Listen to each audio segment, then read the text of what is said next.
और Saturday Sunday एकदम मिजाज से चलाएंगे। सैटरडे संडे जो है ना, संडे को हमको लगभग लगभग माथा हल्का लगे कि बस एकदम मुक्ति प्राप्त करने जा रहा है। 3 दिन में मुक्त कर देंगे तुम लोग को, कुछ बाकी नहीं रहेगा। बाकी क्या बोलता है इससे ज्यादा बाकी। मैंने इसमें मॉडर्न था, निकल गया। ये अच्छा हुआ कि मॉडर्न तुम लोग पहले पढ़ ली, इससे मेडावल में स्पीड से कोई दिक्कत नहीं है। चलिए अब ध्यान दीजिए, विश्व भूगोल में हम लोग यूरोप पढ़ रहे थे, आज यूरोप को लगभग लगभग करेंगे, कल यूरोप खत्म हो जाएगा। उसके बाद पहले भारी पढ़ा देंगे अफ्रीका। अफ्रीका पढ़ लेगा तो एशिया महादेश आधा देश तुम्हारा अपने देश से बगल पड़ोस का है, उसमें बाहर नहीं जाएगा। तो पहले अफ्रीका ही पढ़ा देंगे, लास्ट एशिया से कंप्लीट करेंगे। चलिए पुराना क्लास याद करें, देखिए राजधानी याद है कि नहीं। बाल्टिक देश में ध्यान दो बढ़िया से, एस्टोनिया तालिन, एस्टोनिया की राजधानी तालिन। Latvia Riga, Latvia Riga. Lithuania Vilnius, Lithuania की राजधानी विनियस। स्लोवाकिया, तो आपको बताया थे वा से ब्रा, की से पी, अस्लावा, ब्राटिस्लावा, याद आया सबको। हंगरी की राजधानी Budapest. Romania Bucharest. Bulgaria Sofia. तुर्की अंकारा। यूनान Athens. Bosnia Sarajevo. Croatia Zagreb, Croatia की राजधानी कहां थी? जाग्रेब। सर्बिया बेलग्रेड, सर्बिया की राजधानी कहां है? बेलग्रेड। और हंगरी बुडापेस्ट। तो पिछले दिन ये सभी राजधानी हम लोग किए थे, जान के 2 बार 3 बार सुनते सुनते धीरे धीरे आपके दिमाग में फिट हो जाए। अब आज के क्लास में हम लोग आगे बढ़े। पिछले दिन इन सभी देश से रिलेटेड एक एक देश पढ़ रहे थे और हम लोगों ने सबसे पहले देखा था आइसलैंड। आइसलैंड की राजधानी कहां थी? रिक्जावेक, और यह विश्व की सबसे उत्तरतम राजधानी थी। इसके बाद हम लोग देखे थे डेनमार्क। ग्रीनलैंड और फेरो द्वीप पर अधिकार था, इसकी राजधानी कहां है? कोपेनहेगन। इसको बाल्टिक सागर की कुंजी कहते हैं। ये दूध दही का देश था, याद है सबको। नार्वे और स्वीडन में देखे थे, नार्वे की राजधानी कहां है? ओस्लो। कहां पे है? तो ये बंदरगाह है। ये स्वीडन की राजधानी कहां है? स्टॉकहोम, बाल्टिक सागर में ही है। फिनलैंड को वन और झील का देश कहते हैं। हेलसिंकी दूसरी सबसे उत्तरतम राजधानी थी। इसके बाद हम लोग देखे थे, बहुत इंपॉर्टेंट, इसमें आपके पास था कि स्पेन में नदी के बारे में हम लोग जस्ट देखेंगे, तो वहां देखेंगे। इटली हम लोग देखे थे, तो इटली में देखे थे कि इटली की राजधानी रोम टाइबर नदी के किनारे स्थित है। इटली का मैनचेस्टर मिलान था और वेटिकन सिटी छोटे देश में से एक है और यहाँ पोप रहते हैं, लिखा दिए थे सबको। इसके बाद हम लोग नेक्स्ट देख रहे थे, पोलैंड की राजधानी वासा विस्टुला नदी के किनारे स्थित है। नीदरलैंड में बताए थे समुद्र तल से नीचे है। समुद्र से जो हम लोग जमीन खींच देते हैं पोल्डर और बांध बनाते हैं डाइक। सबसे अधिक घनी आबादी कहां था? बेल्जियम। इसके बाद हम लोग देखे थे नेक्स्ट आपका, ये पूरा याद है, इंग्लैंड, वेल्स और स्कॉटलैंड, ग्रेट ब्रिटेन, इसमें उत्तरी आयरलैंड को शामिल किए थे, यूनाइटेड किंगडम। और इसी में देखे थे कि इसका सूती वस्त्र का सबसे मेन जगह कौन है? मैनचेस्टर। कौन सा बंदरगाह? लिवरपूल। और बर्मिंघम इसका औद्योगिक क्षेत्र है। यहां तक पूरे पिछले क्लास में लिखा दिया हो गया सबका। इंग्लैंड यूनाइटेड किंगडम का हुआ था ना। अब एक कंट्री और आज हम लोग पढ़ेंगे, उसके बाद कंट्री कंप्लीट, तब हम लोग लैंडलॉक कंट्रीज का देखेंगे, इंपॉर्टेंट है। लैंडलॉक के बाद तब पर्वत नदी घास का मैदान, आज यहां तक देख लें।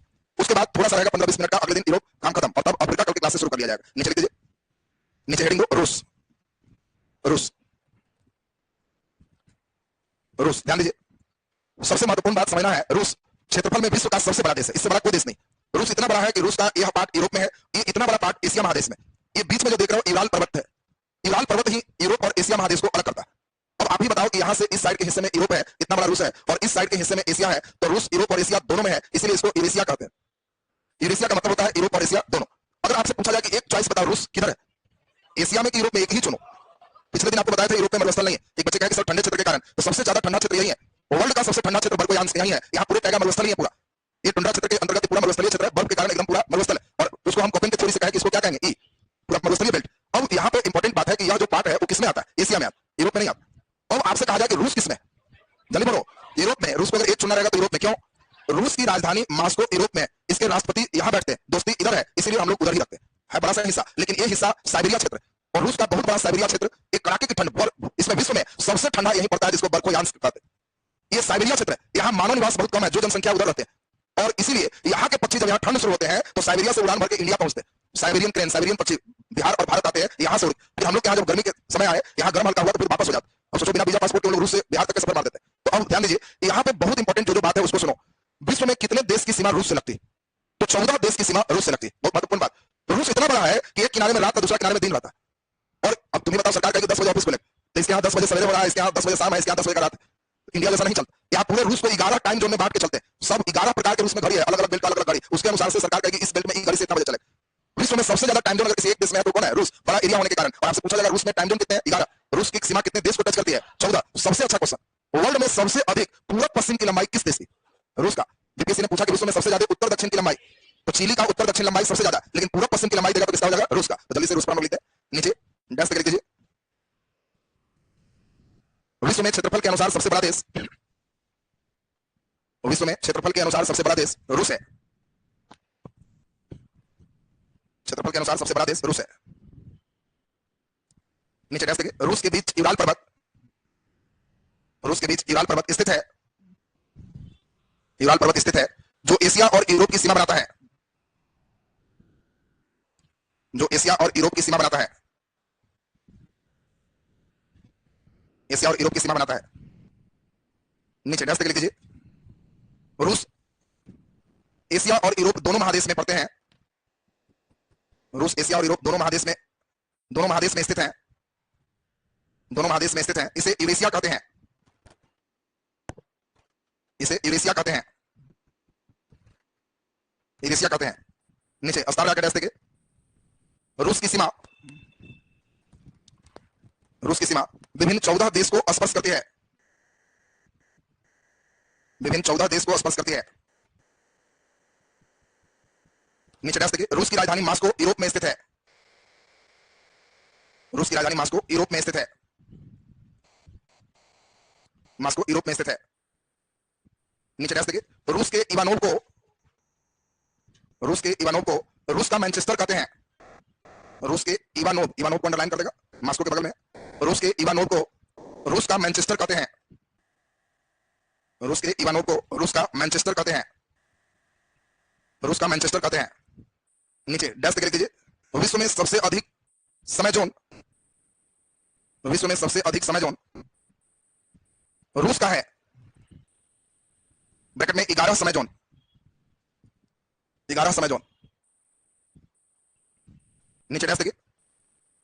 विश्व में पूर्व से पश्चिम की सबसे अधिक लंबाई वाला देश, विश्व में पूर्व से पश्चिम सबसे अधिक लंबाई वाला देश रूस है, ब्रैकेट में 9600 किलोमीटर, 9600 किलोमीटर। 10 बार दिल्ली इतना, 9600 किलोमीटर।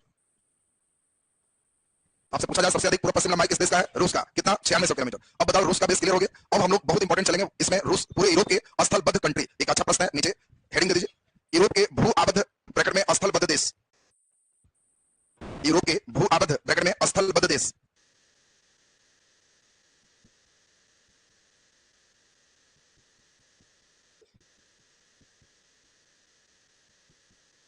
स्थलबद्ध देश पहला लिख दीजिए, सर्बिया, सर्बिया। दूसरा हंगरी,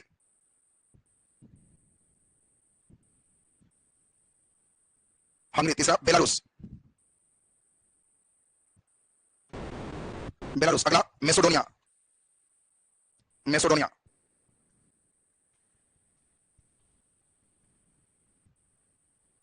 अगला स्विट्जरलैंड, स्विट्जरलैंड।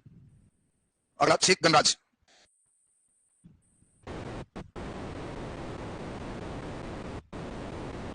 चेक गणराज्य। अगला स्लोवाकिया, स्लोवाकिया। अगला लक्जमबर्ग, लक्जमबर्ग। अगला मल्डोवा, मल्डोवा, मल्डोवा। सुनेंगे ध्यान से। आपको क्वेश्चन देगा यूरोप का कौन सा देश स्थलबद्ध नहीं है, चॉइस दिया है, तो आपको सभी महादेश में भू आबद्ध जो कंट्री है याद करना है। उत्तर अमेरिका में आराम क्या था, उत्तर अमेरिका का कोई भी देश भू आबद्ध नहीं था, तो एक लाइन में सब खत्म हो। यूरोप में ये सभी देश भू आबद्ध है जिसकी सीमा किसी भी सागर, समुद्र, महासागर से नहीं लगती, चारों तरफ से देश। दिमाग में अब सेट करना है, बहुत आसान बात है, आपको लिखा गया कि तुरंत दिमाग में सेट हो जाए। तो जब हम कहें यूरोप के लैंडलॉक कंट्री, तो आप कहना है कि सब हंगरी बोल के रूस गया है, जितना हंगरी भूखा लोग था सब हंगरी बोल बोल के रूस गया है। क्या बोल बोल के रूस गया है कि मेरे को दो ना, क्या दो भाई, तो कोई स्वीट चीज लाके, मिठाई लाके। तो सब हंगरी, सब हंगरी। तो सबसे बोलो सर्बिया, हंगरी तो देश है, और बोल के रूस गया है तो बेलारूस। क्या बोल के रूस गया है, तो मेरे को दो ना, मैसेडोनिया। ये दोनों तो मैसेडोनिया ध्यान रखना है, क्या कोई स्वीट चीज तो स्विट्जरलैंड। पहले बताओ, ये वाला पांचों ध्यान हो गया। सब सर्बिया बोल के रूस गया है तो बेलारूस, सब हंगरी लोग बोल के रूस गया है तो सब सर्बिया, हंगरी, हंगरी बोल के रूस गया बेलारूस। क्या मेरे को दो ना, मैसेडोनिया। और क्या स्वीट चीज, तो ये स्विट्जरलैंड। तो जिससे मांगा गया वो कहा कि चेक करते हैं है कि नहीं, ऐसे थोड़ा मिल जाए। जिससे मांगा गया वो क्या कहा, चेक करते हैं, लेकिन बड़ा स्लो स्लो चेक कर रहा है, तेजी में नहीं चेक कर रहा। वो चेक किया लेकिन बड़ा स्लो स्लो चेक किया, और चेक करने के बाद कहा कि माल ढोवाने में जम गया। रसगुल्ला है लेकिन सब ढोवाने में जम गया, तो माल ढोवाने में तो मल्डोवा, और जम गया तो लक्जमबर्ग। जम गया तो लक्जम, ध्यान में रख, तो दिमाग में सेट करेगा। माल ढोवाने में तो मल्डोवा, जम गया लक्जमबर्ग। स्लो स्लो चेक किया स्लोवाकिया, और चेक किया चेक गणराज्य। अब इस बात को हटा दिया जाए तो क्या टावर में है। मेन काम लिखना नहीं है, मेन काम याद करना। हम तो याद करने के लिए ना है, लिखने का पार्ट तो खाली एक नक्शा निकालेंगे तो सब भाई। पहला नंबर ध्यान रखना है, सब सर्बिया, हंगरी, हंगरी बोल के रूस गया बेलारूस, कि मेरे को दो ना, मैसेडोनिया। क्या कोई स्वीट चीज, स्विट्जरलैंड। तो अगला कहा चेक करते हैं, चेक गणराज्य। स्लो चेक कर रहा है स्लोवाकिया, और कहा कि माल ढोवाने में जम गया मल्डोवा, और जम गया लक्जमबर्ग, जम गया तो लक्जमबर्ग। अब बताओ, ये पूरा दिमाग में सबका सेट हो गया। जब हम कहें यूरोप के लैंडलॉक कंट्री, तो आपको पहले कहना है कि सब सर्बिया, हंगरी, हंगरी देश। क्या कहा, बोल के रूस गया तो बेलारूस। क्या बोल के रूस गया, मेरे को दो ना, मैसेडोनिया। क्या दो, स्वीट चीज, स्विट्जरलैंड। अगला कहा चेक करने दो, चेक गणराज्य। बड़ा स्लो चेक किया स्लोवाकिया, दिमाग में स्लोवाकिया भी आ गया, और कहा कि माल ढोवावे में जम गया तो मल्डोवा, और जम गया लक्जमबर्ग। तुम कहा ध्यान करो, सुनाओ सब country. Serbia, Hungary, Belarus, Macedonia, Switzerland, चेक गणराज्य, स्लोवाकिया, वाह, मोल्डोवा और लग्जमबर्ग, बहुत सुंदर। तो अब ये बताइए सब लोग, लैंड लॉक कंट्री का मानचित्र लाएंगे तो क्या एकदम बात क्लियर नहीं हो गया? अब ध्यान दीजिए, हमारी ड्यूटी यही थी कि आपको बेलारूस, मोल्डोवा, स्लोवाकिया, चेक गणराज्य, इसमें ऑस्ट्रिया, इस सबको आपको एकदम दिमाग में सेट कर। तो इसमें ऑस्ट्रिया लिखे कि नहीं, देखो नहीं लिखा है तो ऑस्ट्रिया भी बढ़ा दीजिए, ऑस्ट्रिया भी लैंड लॉक कंट्री है, ऑस्ट्रिया भी लिख दीजिए। चलिए, ऑस्ट्रिया एक अच्छा कंट्री था जो लैंड लॉक है, छोटा हुआ था। चलिए अब नीचे हेडिंग दे दीजिए, यूरोप महादेश के पर्वत। अब हम लोग पर्वत, नदी, इसके बाद घास मैदान, झील, ये सभी का अध्ययन करेंगे, उसके बाद खनिज वगैरह देखेंगे, कृषि देखेंगे, खत्म हो जाएगा। यूरोप महादेश के पर्वत, चलो सुनते जाओ, ज्यादा नहीं पर्वत है इसमें, मुश्किल से 8-10 पर्वत ध्यान रखोगे तो हो जाएगा। और इसमें केवल दिमाग में बैठाना है 5-6, हम पहले दो के स्टेप में चलेंगे, दो लिखाते जाएंगे। पहला एक पर्वत बहुत इंपॉर्टेंट है, पिरनीस, पिरनीस श्रेणी। तो आपको पहले सबसे पहले ध्यान रखना है कि पिरनीस, पेनाइन, ये सब पहले दिमाग में सेट करो, सब एक जैसा नाम होगा, एक जैसा नाम होगा। और ये देखो, इंग्लैंड के बीच जो ठीक बीच में पर्वत है, इसका नाम है पेनाइन, इसका नाम क्या है? पेनाइन। इसी प्रकार का ए आप देख रहे हो, इसका नाम है एपेनाइन। सब एकदम कंफ्यूजन में बहुत ज्यादा होता है।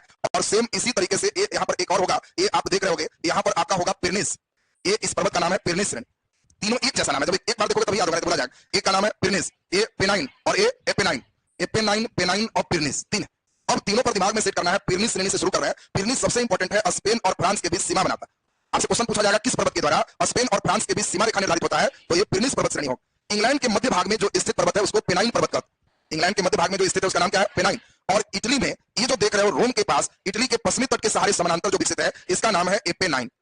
तो पहले ये बताओ, तीनों पर्वत दिमाग में आ रहा है सबका? फिर से हम लोग सुनते हैं, तीनों पर्वत पहले एकदम दिमाग में सबका सेट होना चाहिए। जब हम कहें पिरनिस तो फ्रांस और स्पेन के बीच सीमा बनाता। जब हम कहें एपेनाइन तो ये इटली के पश्चिमी तट के समानांतर एपेनाइन। और जब हम कहें पेनाइन, इंग्लैंड के मध्य भाग में पेनाइन विकसित। बोलो, तीनों दिमाग में सेट हो गया? पहले तीनों लिखेंगे, एक एक करके समझते हुए चलना है। पहला नंबर लिख दो, पिरनिस पर्वत श्रेणी, पिरनिस पर्वत श्रेणी। लैंडलॉक कंट्री क्या है? मतलब चारों तरफ से, स्थल से, देश से घिरा हुआ है, समुद्र सागर नहीं है। पिरनिस पर्वत श्रेणी, डैश लिख दीजिए। स्पेन और फ्रांस के बीच, स्पेन और फ्रांस के बीच सीमा का निर्धारण करता है, सीमा का निर्धारण करता है, सीमा का निर्धारण करता है। चलिए नीचे लिख दीजिए, दूसरा नंबर पेनाइन पर्वत श्रेणी, पेनाइन पर्वत श्रेणी, पेनाइन पर्वत श्रेणी। जैसे देखिए, इंग्लैंड के मध्य भाग में विकसित है, इंग्लैंड के मध्य भाग में विकसित है, इंग्लैंड के मध्य भाग में विकसित है। नीचे लिख दो, एपेनाइन पर्वत श्रेणी, एपेनाइन पर्वत श्रेणी, एपेनाइन पर्वत श्रेणी। जैसे देखिए, इटली के पश्चिमी तट के समानांतर विकसित है, इटली के पश्चिमी तट के समानांतर विकसित है, इटली के पश्चिमी तट के समानांतर विकसित है। पहले तीनों लाइफ टाइम बुढ़ारी तक एकदम याद करने वाला, सुनेगा ध्यान से। इटली का आकार किसके आकार का है? जूता। और अधिकतर लड़के का जूता 9 नंबर है, इसके नाम है एपेनाइन, 9 नंबर जूता।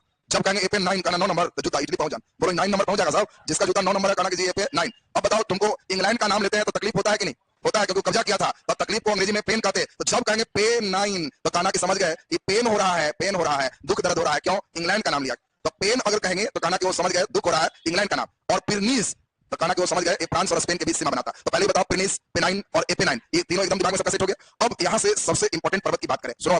अब सबसे महत्वपूर्ण एक पर्वत है, इसका नाम है आल्प्स पर्वत। बात को समझिएगा ठीक से। आल्प्स पर्वत यूरोप का सबसे ऊंचा पर्वत है। और आल्प्स पर्वत तुमको देख के आश्चर्य होगा, स्विट्जरलैंड और इटली, इटली और ऑस्ट्रिया सब के बीच सीमा बना रहा है। यही नहीं, यहाँ और जर्मन के बीच भी सीमा बनाने वाला यही। ये पर्वत जैसे हिमालय पर्वत आपका देख रहे हो, भारत और नेपाल, भारत और भूटान, भारत और चीन, ये सब के बीच सीमा बना। उसी तरह से सेम आल्प्स। आपसे पूछा जाएगा इटली और स्विट्जरलैंड के बीच सीमा कौन बनाता? आल्प्स। इटली और ऑस्ट्रिया के बीच सीमा कौन बनाता? आल्प्स। ऑस्ट्रिया और यहाँ पर जर्मन के बीच सीमा कौन बनाता? आल्प्स। सब बॉर्डर लाइन तक यहाँ तक। और आल्प्स पर्वत श्रेणी जो देख रहे हो, ये इतना ऊंचा पर्वत था कि इसको कोई अभी तक पार नहीं किया। इसीलिए इटली पर कोई हमला करके कोई कब्जा नहीं कर रहा था। उसी तरह जैसे भारत में इधर से हिमालय से कोई टपके नहीं आया, इधर से आया, सेम उसी तरह से आल्प्स हम लोग को, इटली को सुरक्षा प्रदान करता। फ्रांस का एक विजेता था नेपोलियन बोनापार्ट, सब जगह जीता, नॉर्वे, डेनमार्क सब जीता।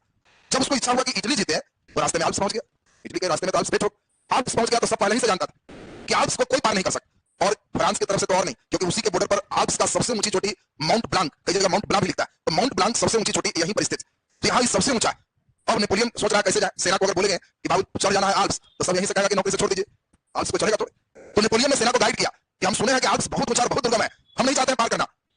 सब सेना खूब खुश हुआ तब मोड़ के बाद, लेकिन हम चाहते हैं कि कहां से खतरनाक मोड़ शुरू है, कहां से दुर्गम है, वहां तक तो जब नजदीक आ गया है तो जाके देख ले, ताकि लौटेंगे कि भाई वहां से चढ़ना संभव नहीं था। तो वहां तक आप लोग की भी इच्छा होगी कि चले, सेना कहा वहां तक चलेंगे।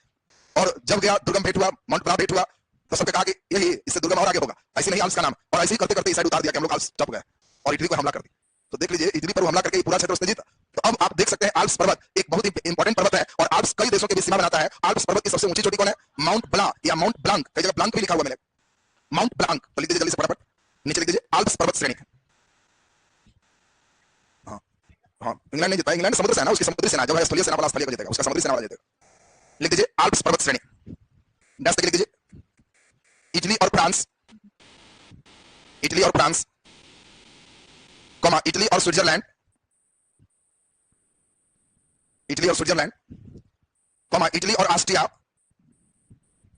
इटली और ऑस्ट्रिया, कॉमा ऑस्ट्रिया और स्विट्जरलैंड, ऑस्ट्रिया और स्विट्जरलैंड के बीच सीमा बनाता है, के बीच सीमा बनाता है,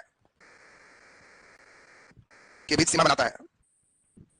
नीचे डैश देखिए स्टार लगा के, आल्प्स की सबसे ऊंची चोटी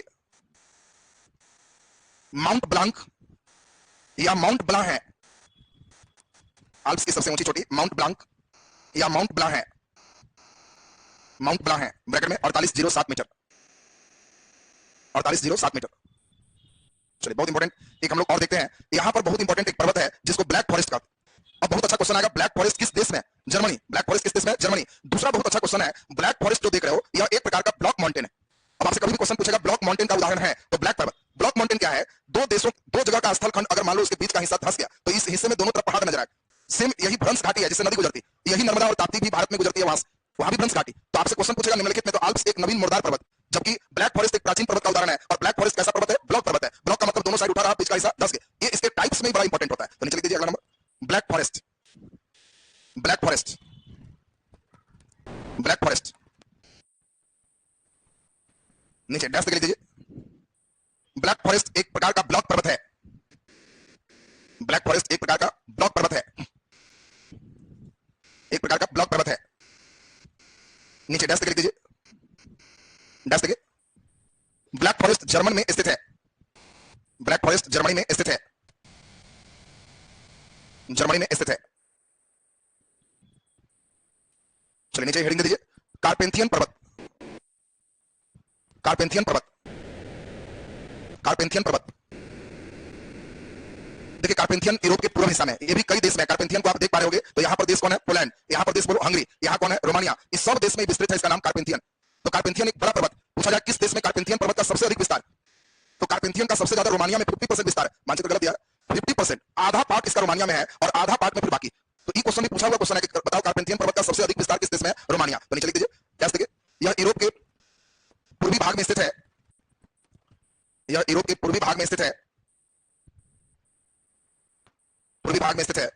डैश देखिए, इसका विस्तार पोलैंड, इसका विस्तार पोलैंड, हंगरी, रोमानिया, रोमानिया देश में है, उसमें भी आएगा। सबसे अधिक विस्तार, सबसे अधिक विस्तार बोलो कहां होगा? तो रोमानिया में है, सबसे अधिक विस्तार रोमानिया में है। चलिए एक और इंपॉर्टेंट हम लोग कर लें, जोलेन पर्वत, जोलेन, नॉर्वे और स्वीडन के बीच होगा जोलेन पर्वत। यहां पे हम लोग देखेंगे जोलेन, देखो आगे, जोलेन पर्वत, जोलेन पर्वत। देखिए यूरोप का एक अच्छा इंपॉर्टेंट पर्वत है जोलेन। जोलेन दो देशों के बीच सीमा बनाती है। वो देश कौन कौन है? नॉर्वे और स्वीडन। आपसे क्वेश्चन पूछा जाएगा नॉर्वे और स्वीडन के बीच सीमा कौन बनाती है? जोलेन। बोलो स्पेन और फ्रांस के बीच सीमा कौन बनाती है? पिरनीज, पिरनीज। इंग्लैंड के बीच में कौन है? पेनाइन, इटली के एपेनाइन, याद आ रहा है? और स्विट्जरलैंड, इटली, आल्प्स आ गया। ब्लैक फॉरेस्ट जर्मनी हो गया। और जैसे ही कहेंगे जोलेन, नॉर्वे और स्वीडन के बीच सीमा बनाए। जोलेन का विस्तार है उत्तर दक्षिण की पूर्व पश्चिम।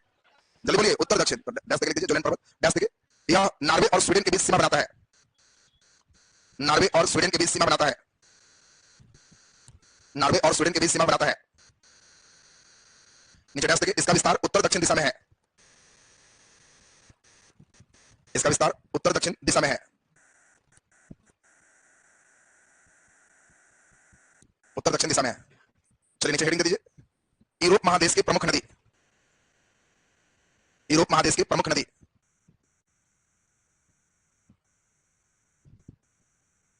यूरोप महादेश की प्रमुख नदी। चलिए बात करें सबसे महत्वपूर्ण से ही, सीधा सीधा आपको दिमाग में जो क्वेश्चन आया वहीं से आया। यहीं पर आप अभी जस्ट पढ़े, जर्मन का एक ब्लैक फॉरेस्ट पर्वत था, अभी जस्ट पढ़े। ये ब्लैक फॉरेस्ट से एक नदी निकलती है जर्मनी से, और यह इस प्रकार से ऐसे ऐसे होते हुए काले सागर में जाके गिरती है। यहाँ पे काला सागर, ये ज्यादा नहीं है, 2700 किलोमीटर ही, लेकिन इस बीच में 10 देश से गुजरती है। और 10 देश से गुजरती है क्योंकि इधर देश बहुत छोटा छोटा, ये नहीं समझना कि बहुत ज्यादा लंबी लंबी कमी है, लेकिन देश छोटा छोटा है तो 10 देश से गुजरती है। और इसीलिए सभी, बहुत अच्छा क्वेश्चन है, पूरे विश्व में सबसे अधिक देश से गुजरने वाली नदी कौन है? तो इस नदी का नाम है डेन्यूब नदी। ध्यान दीजिए, डेन्यूब नदी कहां से निकलती है? ब्लैक फॉरेस्ट, और ब्लैक से निकलती है, ब्लैक में जाके मिलती है। तो ब्लैक ब्लैक सी काला सागर में मिल गई, तो ब्लैक टू ब्लैक डेन्यूब एकदम क्लियर है। डेन्यूब नदी बताओ जल्दी से कितने देश से गुजरती है? 10 देश और 4 राजधानी से गुजरती है। एक देश की राजधानी नहीं, 4 राजधानी और चारों वय से राजधानी।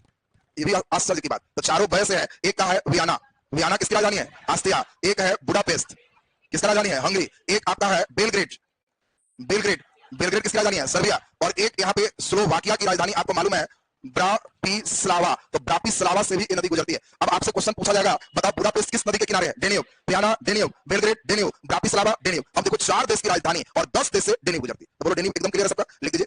पहला नंबर हम लोग जान के एकदम इंपॉर्टेंट से शुरू किए, डेन्यूब नदी, डेन्यूब, डेन्यूब नदी, डेन्यूब नदी। नीचे डैश लिख दीजिए, डेन्यूब नदी, डेन्यूब नदी जर्मन के ब्लैक फॉरेस्ट से निकलकर,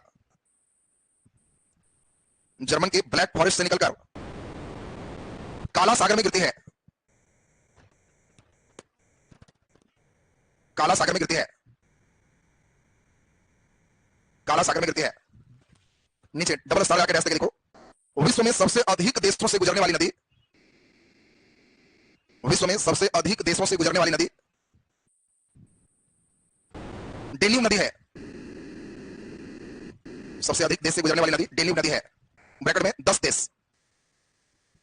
10 देश, ब्रैकेट में 10 में 4 तो सीधा सीधा देश लिखा जाएगा। एक जर्मनी से शुरू है तो लिख दो ब्रैकेट में जर्मनी, जर्मनी। जल्दी बोलो, वियना किसकी राजधानी है? ऑस्ट्रिया, तो लिखो ऑस्ट्रिया। बुडापेस्ट बोलो, हंगरी। बेलग्रेड बोलो, सर्बिया, सर्बिया। और ब्राटिस्लावा बोलो, स्लोवाकिया, स्लोवाकिया। नीचे लिख दो क्रोएशिया, बुल्गारिया, यूक्रेन, मोल्डोवा और रोमानिया, और Romania. Croatia, Bulgaria, Ukraine, Moldova और रोमानिया। नीचे डबल स्टार लगा के डैश लिख दीजिए। डेन्यूब नदी के किनारे 4 देश की राजधानी स्थित है। डेन्यूब नदी के किनारे 4 राजधानी स्थित है। डेन्यूब नदी के किनारे 4 राजधानी स्थित है। लिख दीजिए। पहला नंबर वियना, वियना। दूसरा बुडापेस्ट, बुडापेस्ट। तीसरा बेलग्रेड, बेलग्रेड। और चौथा ब्राटिस्लावा, ब्राटिस्लावा, ब्राटिस्लावा। चलिए नीचे फटाफट लिखते जाओ। नीचे लिख दीजिए हेडिंग टेगस नदी, टेगस नदी, टेगस, टेगस नदी, टेगस नदी। डैश लिख दीजिए। इसके किनारे, इसके किनारे पुर्तगाल की राजधानी लिस्बन स्थित है। पुर्तगाल की राजधानी लिस्बन स्थित है, लिस्बन स्थित है।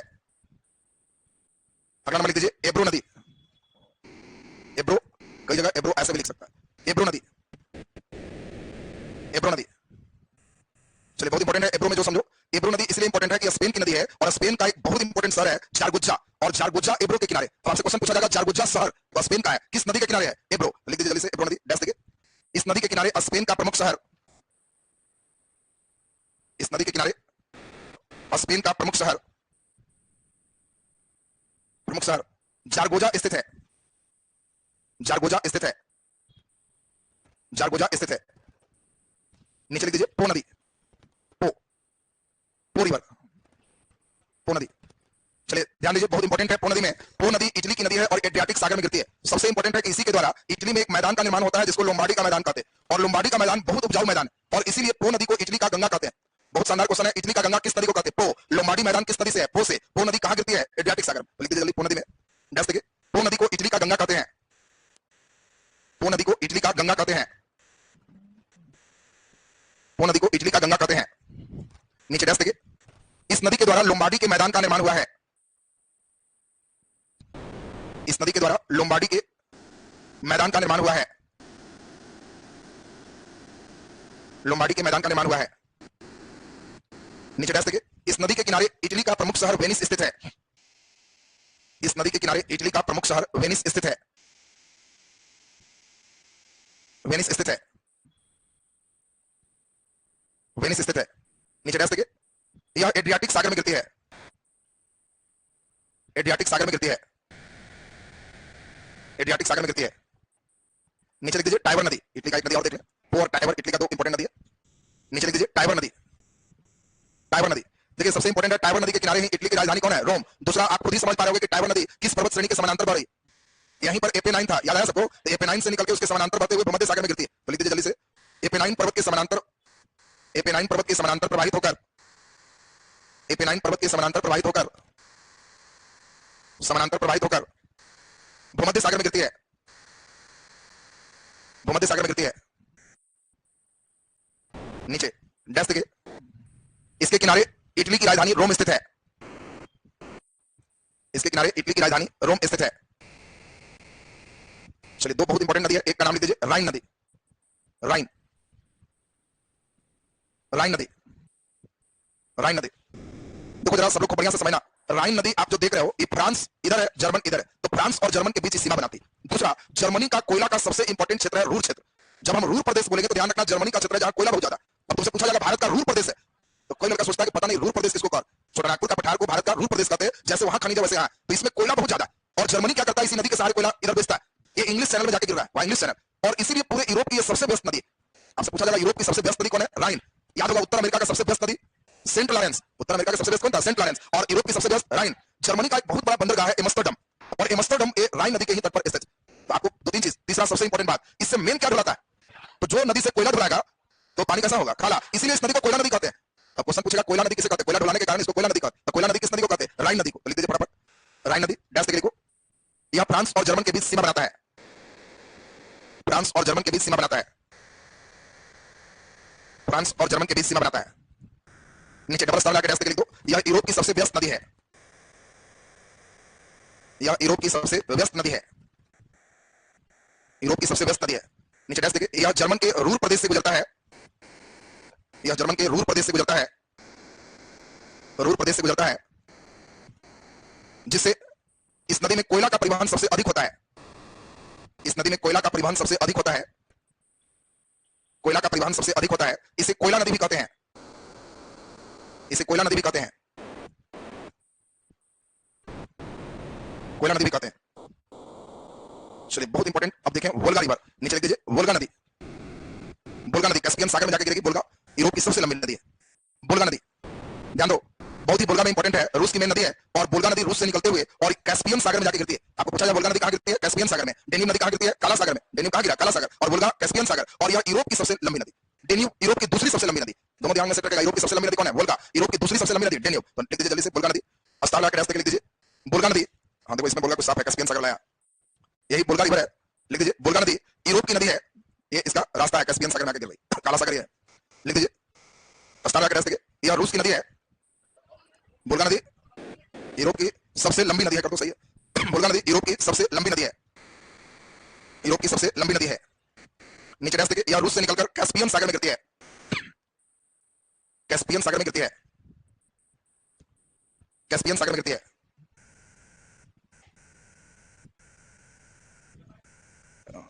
हाँ, लगभग सब 3000 से ऊपर कोई नहीं है, सब वर्ल्ड का सबसे लंबा वाला खाली लंबाई याद रखना 19 का, ठीक है ना, तो 3035 समय हो जाएगा। अगला नंबर एक और नदी लिखते हैं, ये आपका, इस नदी को हम लोग देख लेते हैं, एक दो नदी और कर लेंगे तो बस काम कंप्लीट हो गया। आपको ये तो बताया है कि बताओ फ्रांस की राजधानी पेरिस किस नदी के किनारे है, सीन, ये तो लिखा हुआ भी होगा, पेरिस किस नदी के किनारे है, सीन तो सब छोड़ दिए, अब सीन का केवल उतना करने की जरूरत नहीं है। ये नदी रोन नदी है, रोन को सहतूत घाटी की नदी कहते हैं, इसमें सहतूत बहुत ज्यादा। ये जो तुम अभी देख रहा था टाइबर, यहाँ पर अंगूर वगैरह बहुत ज्यादा होते हैं, यहाँ शराब की खेती बहुत ज्यादा होती है, शराब का उत्पादन जो है बहुत ज्यादा है इस नदी घाटी में, यहाँ भी सहतूत का उत्पादन बहुत ज्यादा है, वही रोन घाटी सहतूत घाटी के नाम से जाना जाता है। चलिए एक नदी और लिख दीजिए, बहुत इंपॉर्टेंट है, ओडर नदी, ओडर, ओडर नदी बाल्टिक सागर में गिर रही है, ओडर नदी, ओडर नदी डैश लिख दीजिए, यह जर्मन और पोलैंड के बीच सीमा बनाती है, जर्मन और पोलैंड के बीच सीमा बनाती है, जर्मन और पोलैंड के बीच सीमा बनाती है, और यह बाल्टिक सागर में गिरती है, और यह बाल्टिक सागर में गिरती है, बाल्टिक सागर में गिरती है। चलिए अब इसमें घास का मैदान, अब इसमें फिर आगे का जो सिस्टम है, कल मान के चलिए आधे घंटे 40 मिनट इसमें लगेंगे, आधे घंटे में यूरोप कल खत्म होके कल अफ्रीका महादेश शुरू कर देंगे, तो कल आपका अफ्रीका एक इंपॉर्टेंट महादेश आपका स्टार्ट हो जाएगा। चलिए अभी आप 5 मिनट का गैप लेंगे और फिर आपका मेन शुरू हो जाएगा।